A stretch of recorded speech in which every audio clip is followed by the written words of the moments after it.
Hi, and welcome to Noise Violation Podcast. Today, our guest is an executive career-changing coach for high-achieving professionals, ready to start a new path that fits who they are. Sumayya Essack. Thank you, and welcome to the show. Thank you for having me. Okay, so tell us about your background. How did you get started in a career-changing coach? Did you go to college? Did you get a job out of college and then start this? What was your path to where you are now? Yeah, so it was I would say a winding path to get from the very beginning to where I am now, which I think is how life goes. You know, the best of plans often go awry. So it was a winding path. I didn't know what I wanted to do after college. Like many of us. Yeah, exactly. I didn't know what I wanted to do. I completely drew a blank, and that started, I would say, a long journey of just feeling completely stuck and having no idea really what I wanted to do. So I was living at home for a while, way back when, working at a cafe, trying to figure things out. And So did you graduate from college? What was I your? did. Yeah. So I studied communications and international studies. Okay, And cool. so eventually after a period of time of feeling stuck, I finally decided, all right, I think this is the direction I wanted to go in. I wanted to work in a university setting, and I ended up moving to Boston because there's a lot of universities there. And I did not end up getting a job in higher ed, but I got a different job as a paralegal. And that was my way of moving to Boston and starting this whole new chapter. So that was my first, let's say, real job or like adult job after college. And in a way, it looks like a step in the right direction in terms of certain things I wanted to do at the time, but it was, not the right fit for me. I wasn't planning on law school or anything like that, but it was sort of like my way of getting started. And I was thinking about how I could take that in a new direction at the time, because I So knew I didn't want how to long were stay. you there?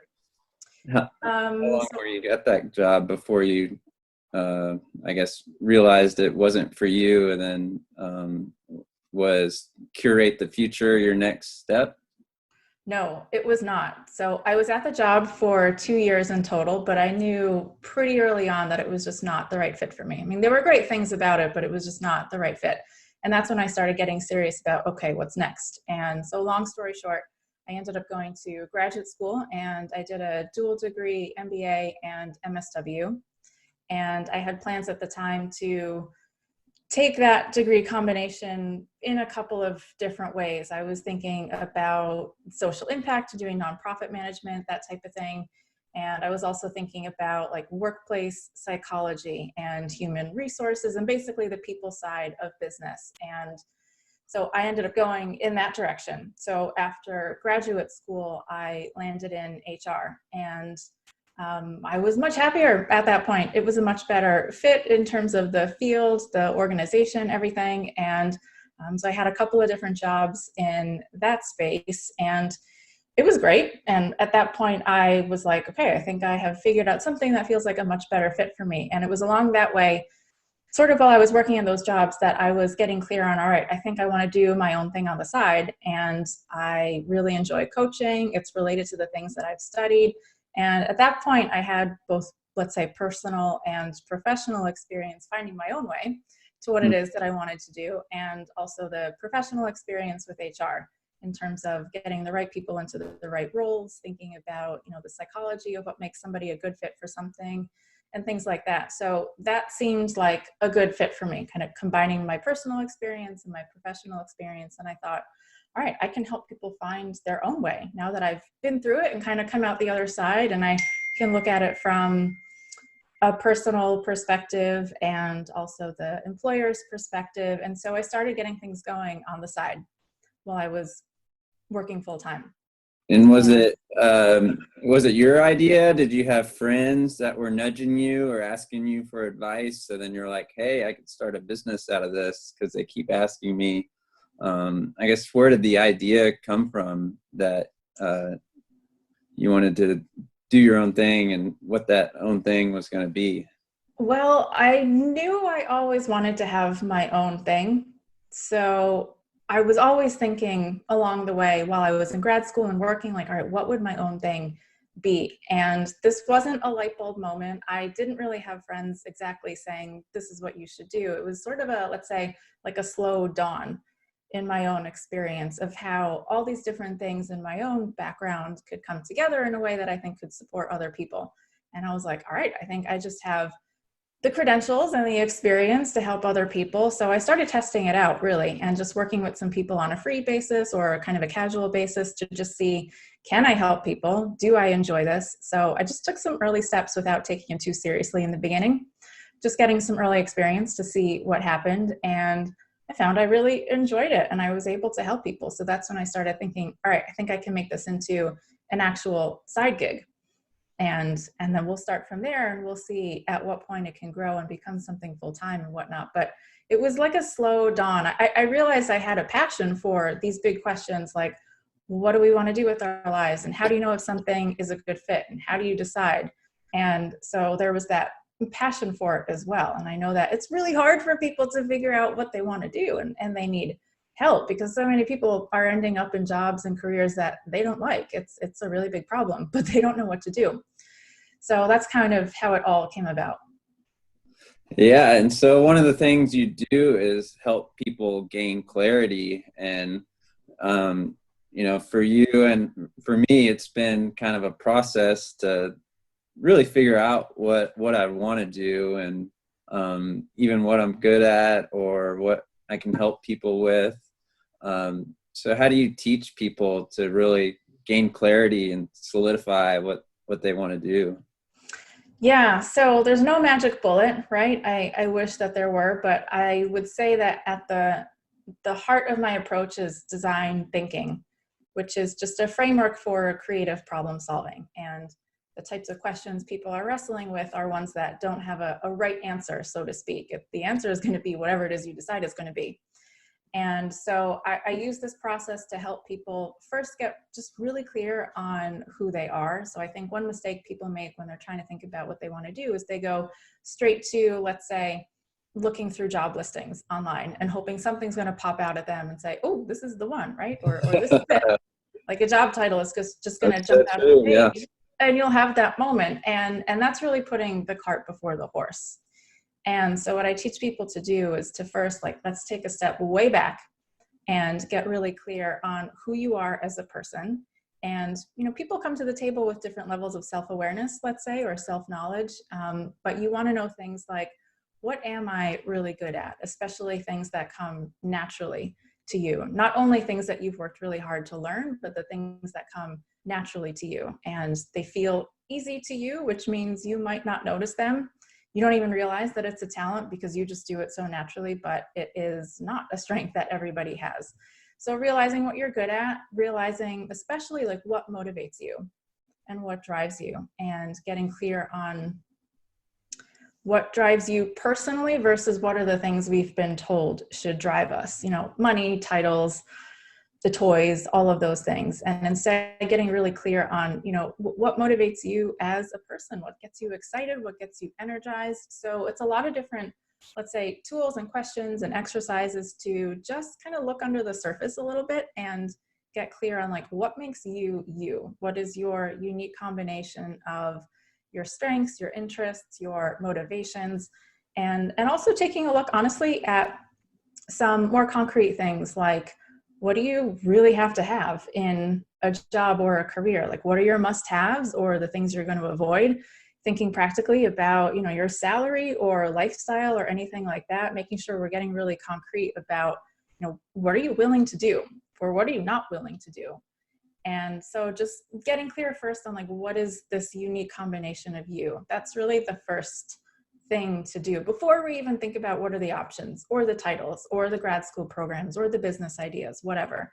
It's really starting with that self-knowledge. And then from there, it is going into brainstorming mode and helping people come up with as many ideas as possible. So I think there's a big difference in the experience for folks who, let's say, have too many ideas and they're having a hard time choosing versus folks who feel like they've got zero ideas and they're drawing a total blank. And so that can feel like a bit of a different experience. But either way, you want to come up with all of your ideas and then find ways to, what I call, prototype them from a design thinking framework. So this is just finding ways to get information about them or get as close to these ideas as you can before you actually commit to them. So before you commit to graduate school or diving into the job and going straight into it, seeing how you can get as much information as possible up front for you to gauge if it's going to be a good fit for you. And for most people, honestly, that looks like a combination of just looking at stuff online, because all the information you need is on the internet, most likely. And also just talking to people who are in the field or can give you different insights. And there's other things you can do too. Sometimes it's a matter of taking on a different kind of project at work if you can, or doing a side project on your own time, or volunteering, or, you know, there's different ways that you can kind of try things out before you commit to them. That's the big idea. And it's through taking that real world action that you can end up making a confident decision because you've done the legwork, instead of it just being a decision based on assumptions in your head. That's really the key. Like, you've got to push people into the real world to make those decisions based on actual information instead of just those assumptions. So it's that type of a process. And then a lot of it, honestly, is just helping people through the uncertainty that we all face. So I think that there's a lot of perfectionism out there and fear that makes us say, okay, I've got to make the right decision or else, or I don't want to make any decision until I've got all the information. And it's a lot of teaching people to get comfortable with the fact that you're never going to have all the information. You're never going to have a crystal ball. And so to that end, it's kind of a paradigm shift, going from feeling like you have to find your perfect path or find your purpose, find your calling. You know, it's a phrase that we use a lot. And instead teaching them to, what I call, create the path, meaning you're just going to take the next step, and whatever happens, you're going to make the best of it, or you'll leverage it in a new direction. And if you've heard that quote from Steve Jobs before, that, you know, you can't connect the dots looking forward, you can only connect them looking backwards. And that's really the idea. Like, you can't plan the next 50 years. You just can't. You can think a couple years ahead, and that's really it. So you just plan your next couple moves, you make your next couple moves, and you trust that you're going to pivot course as you go. And then when you look back one day, you'll realize that it all made sense. But that's, I would say, the big paradigm shift for people. Forget about trying to find the perfect thing, and instead trusting that, like, you can make a decent enough decision with the information you have about yourself and about the world, and trusting that you're just going to make it work as you go. Yeah, and where did you learn this type of methods and thinking? Because I go back to school and it's like, I was never taught to think like this, or the questions that, you know, career coaches or personal development that teaches people, unless you're really going out on the internet and seeking those kinds of people, or it's like school didn't teach us any of this. And so is there a certain book or mentors that you had that helped you along your way? No personal mentors really, in terms of people I directly worked with, but a lot of it came from studying psychology and learning about things like how people get paralyzed from making a decision when we feel we've got too many choices in front of us, or things like how people actually tend to be happy with the decision that they've made once they've made the decision. Like, the psychology research shows us that we tend to be happy with our decisions once we've made them, because we just kind of, it's a way of like rationalizing whatever choice that you've made. So once you make the decision, you're actually going to be okay. So I think it just came from doing a whole lot of reading, a lot of it being on psychology, like having a growth mindset and learning that you can learn whatever it is you need to learn to do whatever you want to do. You can't expect yourself to know everything from the get-go. Is there certain books that you would rate above others? Like you said, definitely a growth lot. mindset. So it's like Carol Dweck. Yep, that's a great one to introduce the idea. Another great one is Grit by Angela Duckworth, and she talks about, you know, basically the idea of grit and persistence and what it takes to stay the course, to fulfill your goals or become really good at something. But she also, I think what's interesting, talks about how the passion that we all seek often comes over time. It's not like a light bulb moment or this thing that just comes out of nowhere. It comes through just investing in your effort and your skills over time. And so that's another concept where it's like, instead of like, I kind of connect the dots, and instead of helping people have this light bulb moment where they're going to just know that this is what it is that they're going to do, teaching them that a lot of this is going to come over time as they invest in their own interests and skills. So that's another great book. And I've really just pieced it all together in terms of like, how do we just go about life and figure things out? So that's another good one. Another one is one that I really enjoyed, was So Good They Can't Ignore You, by Cal Newport. And this is a good one because he's all about like not following your passion. So we're told to follow our passion, right? And he's saying, kind of similar to Angela Duckworth, he's saying that you should follow what you're good at and follow your skills. And your passion is, again, probably going to grow over time through what you're good at and investing in. It's not only about what you love as being your sense of passion. It's going to come from developing your skills over time. So that's another really good one. Yeah, and that kind of goes again. It goes on a question that I had, that, you know, the quote, "It's not what you do, but how you do it," is so, I think it's like, you might not like what you do, but is it just you, or is it what you're doing? So is there a differentiation between, you know, hey, you can learn to love what you're doing, rather as, hey, I hate this and I need to go find something else?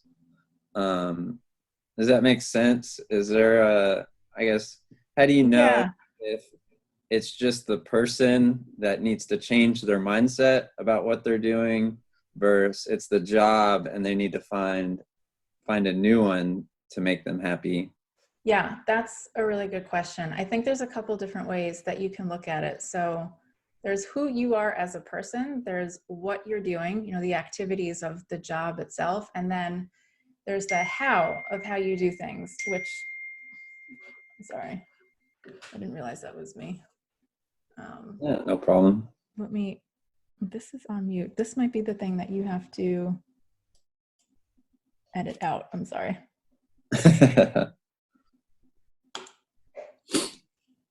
Hopefully that works. We'll see. So the one that gets overlooked oftentimes is the how of how do you do things? And that's where it gets into like your own work style, or just how do you kind of go about the world and do things. And that's the part that often aligns with organizational culture. How does this organization like to do things? And does that align with how you like to do things? So I think folks have to just really do some introspection and a little bit of thinking and going deep and analyzing, like, all right, do I really dislike what it is that I'm doing? Do I hate this activity that's in front of me?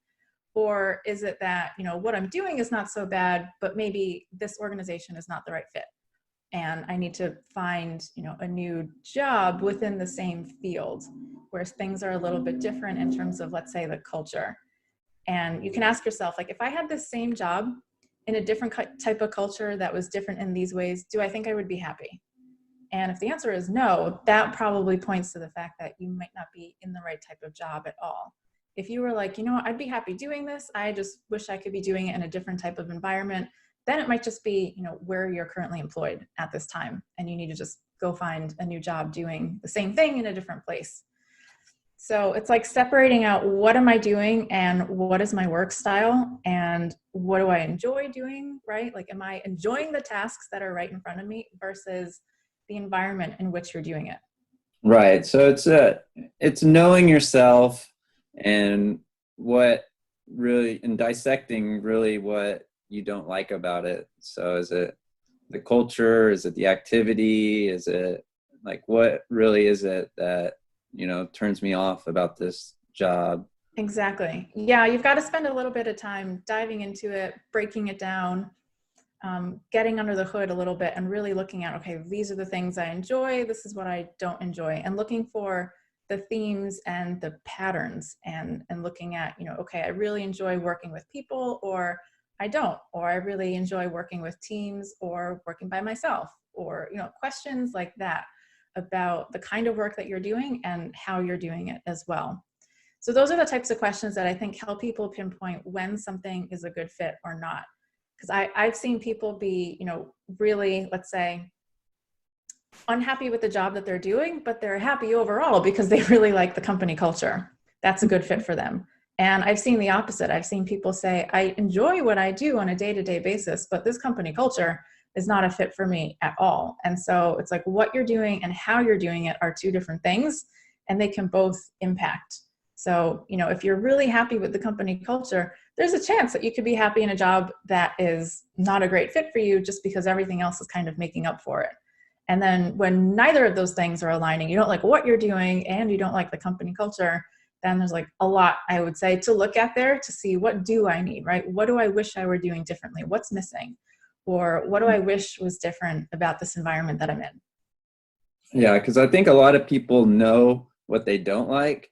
Mm-hmm. So they're like, you know, I hate this job. I don't want to be here. But they don't know what they want.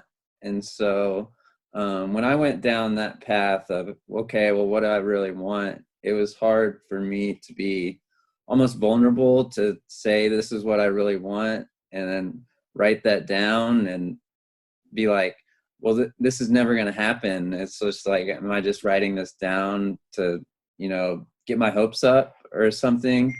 And so it's almost like, how do you get people to gain that courage to actually believe that, you know, no, you can do it if you just get clear on what you want and put your mind to it and put in the work.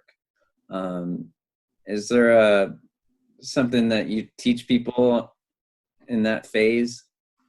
Yeah, I think it comes down to a couple different things. So I find that when folks really don't know what they want, there's, let's say, a few different things that could be going on. One is they literally don't have enough information about things in order to make a choice, which means they just need to go out and do a little bit of research and find out more about the different things that they're considering. So it could be an information problem, or oftentimes I find people really do know deep down what they want, but like you said, they're scared to admit it. And that could be for a number of different reasons, because let's say once you admit what you want, now you've got to face any blocks that are keeping you from going for it. That's scary, right? As long as you're ignorant about what you want, you don't have to face the risks you got to take to go for it, and that potential disappointment or that potential hard work. So in a way, saying I don't know what I want is kind of a way of like protecting yourself and letting yourself off the hook, because once you know what you want, now you've got to face the music and say, all right, am I going to do what it takes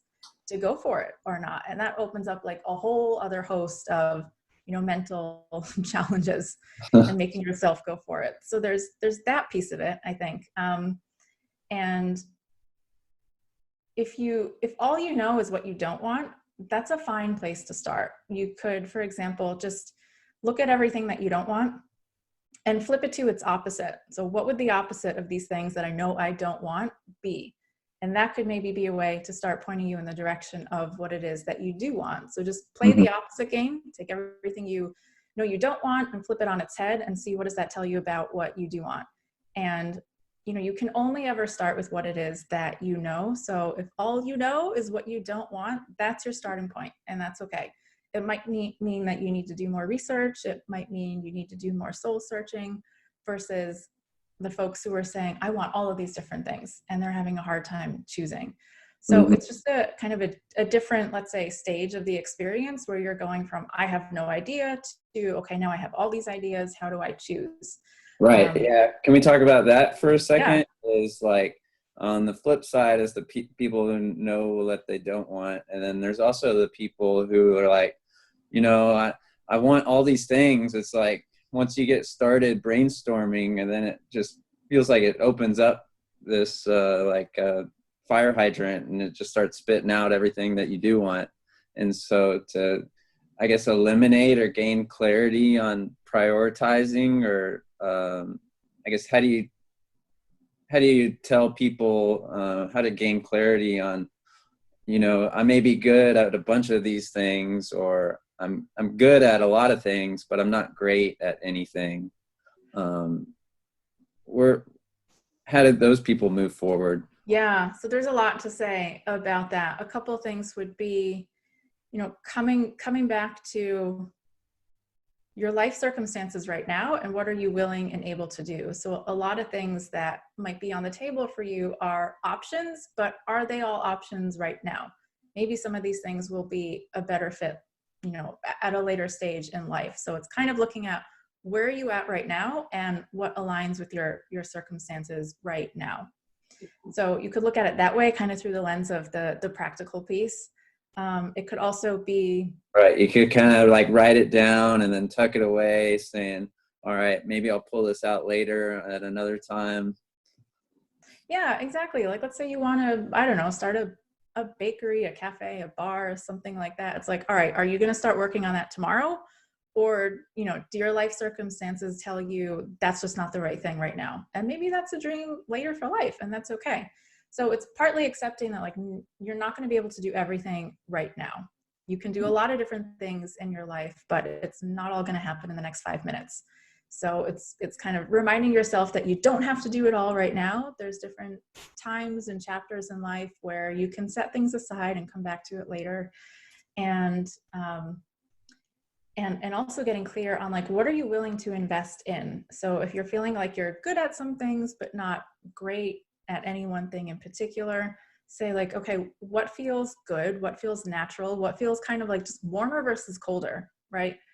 Just follow the breadcrumbs and say, okay, this idea keeps coming back to me, or this is just in the back of my head as something that feels good, and explore that a little bit more and ask yourself, what would it look like to invest in that? And where could that potentially take me? And am I excited about that? Like, am I willing to do that? It's sort of just mapping out all of the options and then looking at them through these different questions.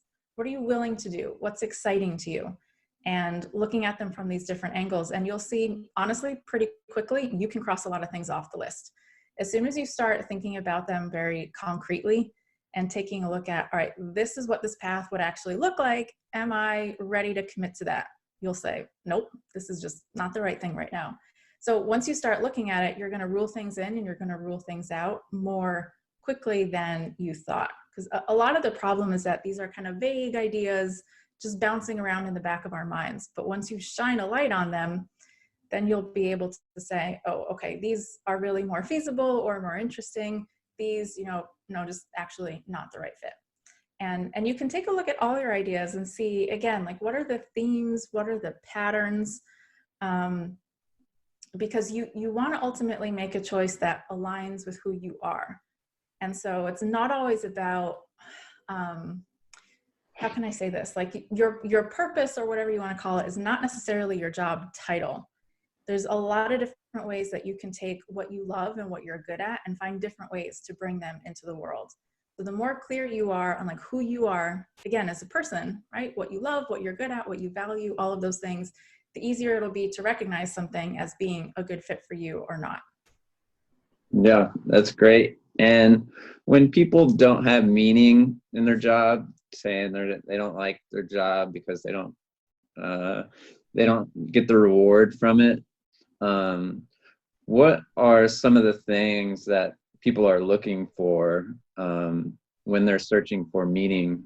Have you seen any trends, like, that this provides meaning, or this category, if it's, money or social equity, kind of, what do you see as Yeah, big underlyings of meaning?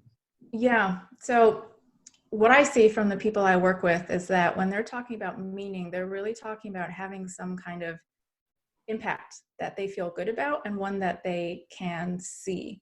So a lot of us, or a lot of people, are in these jobs where you just can't see the result of what you're doing, and it doesn't seem to be making a difference to anybody as far as you can tell. And you might be still, an important part of the overall mission in your own way, but people, I think, have a need to see the results of their work. And I think we, as humans, being social beings, have a need to also make an impact on other people. That's, I think, just a human drive, right? We want to be connected to other people.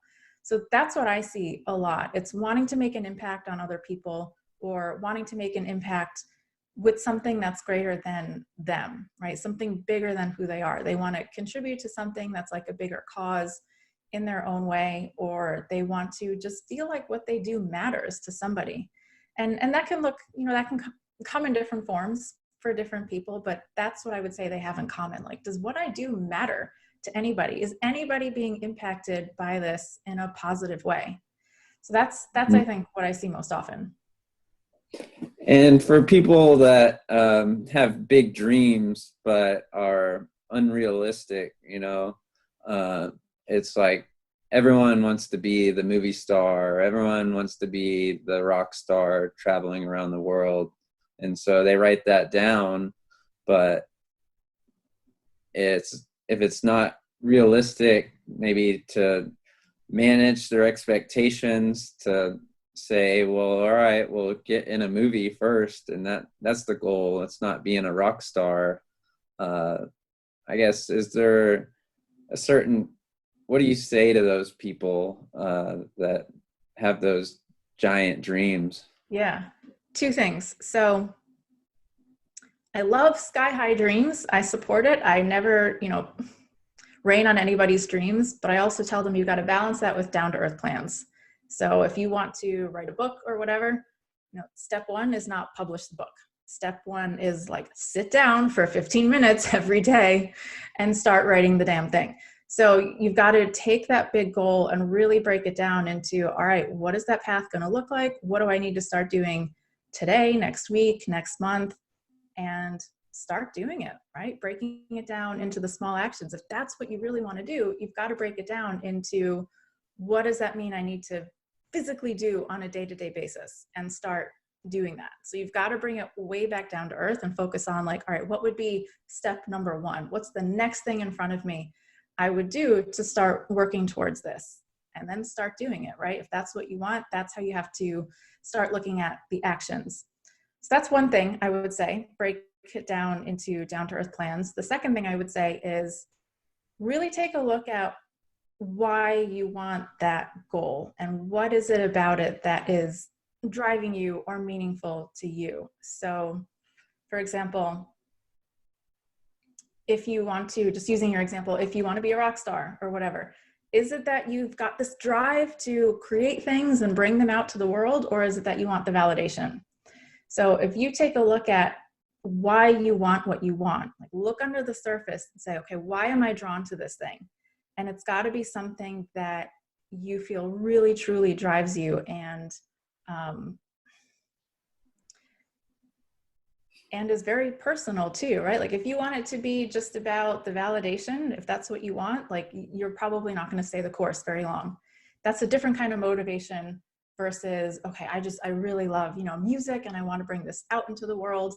That's a very different kind of motivation. And the person who has that kind of motivation may not become a rock star, but they could certainly find ways to bring their creative work into the world.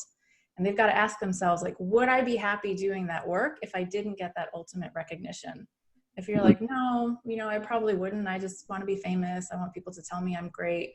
That's pointing to a need for validation, right? But if you're like, I don't really care if I get famous or win this award, I just want to do this kind of work and put it out into the world, that's I would say, more genuine type of motivation. So take a look at those big goals. They're not bad, but ask yourself, like, why do I really want this? And would I be happy doing that work if I didn't get that ultimate outcome? Yeah. And looking at your website, and it appears you work more with women than men. Do you work with many men at all? Women tend to come to me, and that's partly by design, but I have worked with men as well. So it's not like, no, I don't work with men. Yeah. But So, I just tend to attract women, let's say. and have you noticed any differences between men and women as you're going through the same process? I don't know whether it's the goals they set or the way they think, or I don't want to generalize, but just from my experience, what I've seen is that women maybe find it easier to be very self-aware and self-reflective and go through that personal journey or that personal growth journey that comes along with this, whereas men tend to be a little bit more results oriented and, no, I don't think I have any fears that I really need to work through. Like, I just want to go get this goal. But again, that's in my experience with the folks that I've worked with. That doesn't mean that it doesn't go in both directions. So that's one thing maybe that I've seen, kind of who's open to really the personal growth journey that comes along with this. Yeah, and then I see, the COVID thing as kind of like a blessing and a curse, because these people are losing their jobs if they're in retail or waitresses and bartenders. And so a lot of people are lost right now, and they don't have any income and they don't know what to do. What would be some of the first things that you would tell somebody that may have just lost their job and is trying to find their path? What would be the first thing that somebody like that would do? Well, the first thing I would say to people is, first of all, be really kind to yourself and have a lot of self-compassion, because if you're in a very tight spot with everything going on, you're dealing with a lot, right? And you don't have to expect yourself to figure it all out in the next 5 minutes. And it's okay if you're finding things really hard to figure out right now. I think we often expect ourselves to just, pull up by our bootstraps and figure it out and get back to work and make it happen. But we don't always have the compassion for ourselves that we should have, I think, when we're going through something really tough. So there's that piece of it. Be very kind to yourself while you're trying to figure things out in unusually tough circumstances. The second thing I would say is, take a look at your circumstances and prioritize. Do you need to just get back on your feet right now before you dive into a journey of figuring out what you want to do? Or do you feel like you've got the bandwidth to do both at the same time? Like, let me go get a job. I just need to, get a paycheck coming in, but I'm still committed to figuring things out on the side. Like, think about how you want to approach this journey and have a little bit of a plan for how you're going to figure out both things at once, right? Because it might be that you've got a short-term goal you need to meet where, like, look, I just need a paycheck. That's priority number one. And I also want to figure things out, and just say, what I do next might not be my ultimate dream, but I need to just figure it out. So coming to it with a little bit of a plan in terms of how you're going to prioritize your efforts and how you're going to think about things really just comes down to, I would say, personal preference. Do you feel like you can do both at once? Kind of think about the long term and soul search and also deal with the immediate? Or do you feel like you need to just do one and then do the other? So have a plan. And also, to the extent that you can, like, use this time to hit the reset button. And even if you need to just go get a paycheck, at the very least, I think this can be a wake-up call for people and say, okay, life is short and things change on a dime. And I really want to use this time to think about what it is that I want to do. And I think we can always do that, even when circumstances are tough or you've got these other priorities you need to focus on. We can always find at least a little bit of time each day to reflect and think about the things that we're talking about here.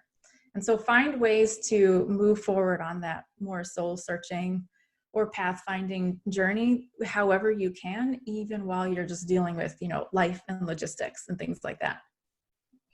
And for the people who have jobs and then, you're helping them curate the future and come up with a new career path, how do you tell people when's the right time to jump into that new career path, to, ditch the old one and, just focus on the new one? Do you mean in terms of like leaving a job and going to do something new, or do you mean in terms of figuring it out? I guess leaving the job for a new job. If they're not happy with their current job, but it's secure and stable, but they want to pursue this other career that's more creative and probably less stable, and it's not making any money currently. And so I guess they're just starting out over here and they're already established over here. So when's that proper time to make that jump? Yeah, so that's going to depend on, what's your own personal risk tolerance level, right? That's something that only you can decide, like how willing are you to just wing it and see what happens and not have much of a backup plan or not have much of a financial cushion. It's like your own risk tolerance. That being said, I'm a pretty practical person, and I usually encourage people to be really well thought out in terms of their finances, right? Thinking about how much savings do you have in the bank? How long could you go comfortably without panicking, without making an income from your new thing, or looking at the income you are starting to make and think about when do you think that would support you financially, and getting really clear on your numbers. You might not have to replace your current salary in order to be living off of your new thing, but you do need the bases covered, right? So getting very clear on like, what is the minimum I need to have coming in from somewhere in order to live? So I think it's just getting really clear on your numbers, doing the math, planning it out, and then at the same time thinking about your own risk tolerance. Are you comfortable with 3 months in the bank? Do you need 6 months? Do you need 12 months in the bank? That's going to be your own personal preference.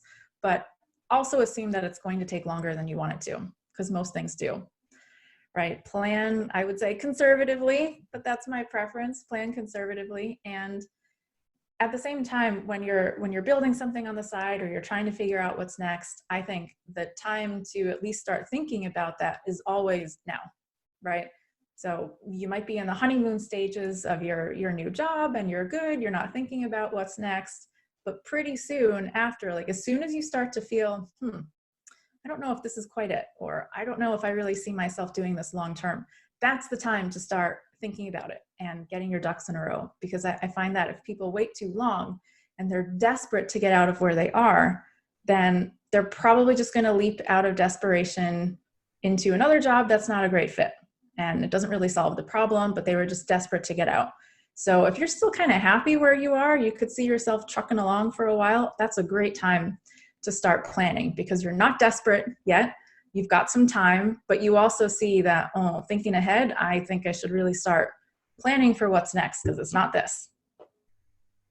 Yeah, that's great advice. And just a couple more questions. I respect your time and appreciate you joining us. Is there something different about people who start their own company versus people who like working as a job or on a corporation? Do you ever guide people based on their personalities, that saying, hey, you might want to try to work for this corporation? I mean, you're probably not a fit to start your own company. I guess, have you ever seen that in people? Well, I don't like to tell people what they should or shouldn't do. I think it's up to them to make the call. And I'm not an all-knowing being, right? I don't want to make the call for other people's lives, but I want to encourage them as much as I can. So if there's someone who really wants to start their own business, even if I am not quite sure that, they're really going to go for it, I want people to at least go for what they want and have the experience of it, right? And they might decide later on, oh, this wasn't really a fit or what, but I would say, go do whatever it is that you want to do. And I'll guide them through that journey, and they will figure out for themselves what they are best cut out for. But you're probably not going to know until you do it. So if somebody wants to start a business, I think it's awesome, right? I love those folks. I think it's a great goal. I think it's worth trying regardless of what happens. That's the only way you're going to know. And people can grow into things, and they could surprise me. They could surprise themselves. It's really all about, them knowing who they are and knowing what they want and being ready to kind of grow and step up in a new way. So if you really want a business, you can do it. It's just going to, challenge you in ways that you might not expect right now. And, it's all about, I would say, what you're willing to do, right? How badly do you want it with any goal? How badly do you want it? That's not for me to decide. It's up for you to decide how badly do you want it, and are you willing to do what it takes? Yeah, that's great advice. It's up to them whether they can do it or not. Exactly. It's not for me to decide. And the thing is, I think more people can do it than they realize. They just tend to give up too early. They give up when it gets hard. That's the catch. So you've got to be willing to persist. You've got to expect that things will get hard and not be surprised by that. Just expect it as part of the journey and keep going. Because lots of people can do it. It's just about, do they want it badly enough to do what it takes? Yeah, I would agree. Yeah. So I just want to thank you and acknowledge you for everything that you're doing and helping people gain clarity when there's a lot of confusion in this world about what's going on. So I appreciate everything that you're doing and the time that you spent here sharing all the hard work and knowledge that it's taken you to get to where you are today. It's really inspirational. Just one or two more questions. Mm-hmm. I guess what's bringing positivity and light into your life during this time? Oh, that's a good question. I think it is just having faith in the future, right? And knowing that I'm a very future oriented person, as you can probably tell from the company name. But I think it's just enjoying this time however we can, reconnecting with people, getting back on the phone the old fashioned way, relaxing. It's a lot of downtime, I think, which is what a lot of us have needed for a long time. And this is forcing us to finally relax. So I think it's just taking this time for what it is and finding as much time to relax as possible while having faith that, things are going to work out in the future, even if we don't know what that's going to look like. That's awesome. And where can people find you, Sumayya, online? www.curatethefuture.com. Go check it out, people.